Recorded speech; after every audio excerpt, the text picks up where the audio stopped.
অতীতে লড়াই করেছেন, আবার লড়াইয়ের জন্য প্রস্তুত হন। আপনারা আমাদের বন্ধু ছিলেন, বন্ধু থাকেন। ৭৭ সালে যুদ্ধ করেছে, একটু আগে মুক্তিযোদ্ধা মন্ত্রণালয়ে আমার মিটিং ছিল,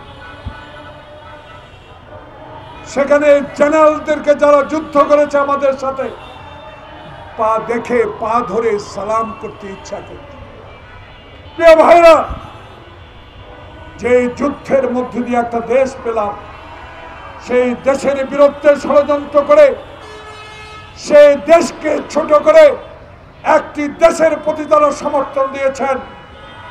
ক্ষমা আর ভুল অপরাধ এক নয়, অপরাধের বিচার করবে শেষ দিকে মৃত্যুর পর আল্লাহ, আর এই পৃথিবীতে অপরাধের বিচার করবে জাস্টিস বিচারপতিরা। তাই আমি স্পষ্ট ভাষায় একজন মুক্তিযোদ্ধা হিসাবে, একজন রাজনৈতিক কর্মী হিসাবে আজকের এই দল থেকে বলতে চাই, অনুগ্রহ করেন, আপনারা আমাদের বন্ধু ছিলেন, বন্ধু থাকেন। কর্মসূচি নিয়ে রাস্তা নামেন, অমুক তালবাহানা করে মানুষের দিকে বিভ্রান্ত না ছড়িয়ে আসুন, নিজের জনপ্রিয়তাটা যাচাই করেন, গ্রামে যান, আসুন লড়াই করেন।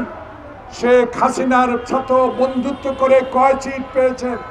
যেই শেখ হাসিনা বাংলাদেশের অস্তিত্ব পার্শ্ববর্তী একটা দেশকে বিক্রি করে দিয়েছে। পদ্মায় পানি থাকবে না, তিস্তায় পানি পাবো না, ফেলানির লাশ তার কাটা থাকবে, আর প্রতিদিন আমার লোককে পুশ করে ঢুকিয়ে দিবা, আর আমি ভারতে বন্ধু বলবো, সেই বন্ধু আমার দরকার। এমন বন্ধু চাই, এমন প্রতিবেশী চাই, যেই প্রতিবেশী হাসপাতালে থাকা এরশাদকে বিনা দস্তখতে এমপি করতে পারে। এমন বন্ধু চাই না যে বন্ধু হাসিনাকে আশ্রয় দিয়ে জুলাই আগস্টের এই বিপ্লবে হাজার ছাত্র জনতাকে আহত করে হত্যা করে পালিয়ে গেছে, তাকে আশ্রয় দিয়েছ। এমন প্রতিবেশী দেশ বন্ধু আমরা চাই। যদি সৎ সাহস থাকে, যদি বন্ধু হতে চাও, যদি বাংলাদেশের মানুষকে ভালোবাসতে চাও, যদি বাংলাদেশের গণতন্ত্র চাও, দেরি আর করো না, হাসিনাকে ফেলে পাঠিয়ে দাও, আর দেরি করো না। কারণ সামনে আমরা অকুতোভয় সেনানী, আমরা 16 বছর মাটিতে এই রাস্তায় থেকে যুদ্ধ করেছি, আমরা হাসিনার সকল অত্যাচার সহ্য করেছি। প্রিয় বন্ধুগণ, 16 বছরে 10.5 বছর জেলে ছিলাম। তাই আমাদেরকে দয়া করে আমার 2001 সালের বন্ধুরা, দেশকে আর বিভ্রান্ত দিকে নেবেন না। আসুন, আজকে পত্রিকায় দেখলাম সুন্দর কথা, এমন কথা আমার খুব পছন্দ হয়েছে। নির্বাচন সুষ্ঠু না হলে বাতিল করতে হবে। কথাটা বুঝতে পারছেন? নির্বাচন সুষ্ঠু না হলে বাতিল করতে হবে। আপনার আগে আমরা বলেছি, কারণ এই সুষ্ঠু নির্বাচনের জন্য বিএনপির হাজারো নেতা কর্মী আত্মত্যাগ করেছে একটি নির্বাচনের জন্য। কালার এক্সপার্ট, জর্জ স্যাপ এবং মাইল্ড অন হ্যান্ডস টেকনোলজি সমৃদ্ধ অরিক্স ক্রিস্টাল ওয়াশ আপনার লন্ড্রি এক্সপার্ট। অতএব তালবাহানা আমরা বুঝি, রাজনৈতিক চালও আমরা বুঝি, বয়স তো কম হয় নাই। যুদ্ধ তো 71 সাল থেকে শুরু করেছি। তাই আজকে অনুরোধ জানাবো বাংলাদেশ সরকারকে, পৃথিবীর সবচেয়ে একজন গ্রহণযোগ্য ব্যক্তি আমাদের একটু দূরে বসে আছে, তার কাছে অনুরোধ জানাবো, সোজা পথে চলেন। চলে আসছেন, এখনো চলেন, ডানে বামে কোনো দিকে যাওয়া যাবে না। প্রথমার্ধে নির্বাচন দিতেই হবে। তাই জাতীয়তাবাদী উলামা দল অতীতে লড়াই করেছেন, আবার লড়াইয়ের জন্য প্রস্তুত হন। প্রিয় সাংবাদিক বন্ধুগণ, গত পরশু আমি গুলশান অফিসে আমাদের নসুবাইয়ের রাজনৈতিক কার্যালয়ে গিয়েছিলাম। আজ কথাটা আমার বলার প্রয়োজন।